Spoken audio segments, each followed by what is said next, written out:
দিলে তুমি Sonamura fountain pen, কত লেখার আসবাব, ছোট ডেস্কোখানি আখরোট কাঠ দিয়ে গড়া, ছাপমারা চিঠির কাগজ নানা বহরের, রূপোর কাগজ কাটা এনামেল করা, কাঁচি ছুরি গালা, লাল ফিতে, কাচের কাগজ চাপা, লাল নীল সবুজ পেন্সিল। বলে গিয়েছিলে তুমি চিঠি লেখা চাই, একদিন পরে পরে। লিখতে বসেছি চিঠি, সকালেই স্নান হয়ে গেছে। লিখি যে কি কথা নিয়ে কিছুতেই ভেবে পাইনে তো। একটি খবর আছে শুধু, তুমি চলে গেছো।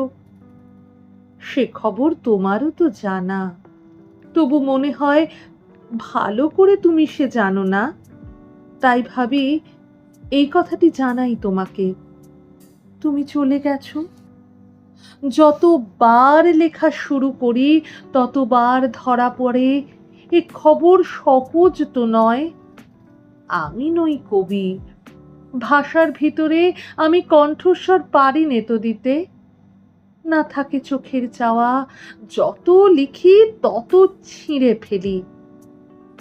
10টা তো বেজে গেল, তোমার ভাইপো বকু যাবে স্কুলে। যাই, তারে খাইয়ে আসি গে। শেষবার এই লিখে যাই, তুমি চলে গেছো। বাকি আর যত কিছু হিজিবিজি আঁকাজোকা ব্লটিং এর পরে। এতক্ষণ আপনারা শুনছিলেন কবিগুরু রবীন্দ্রনাথ ঠাকুরের কবিতা পত্রলেখা, কণ্ঠে শ্রীতমা পাল।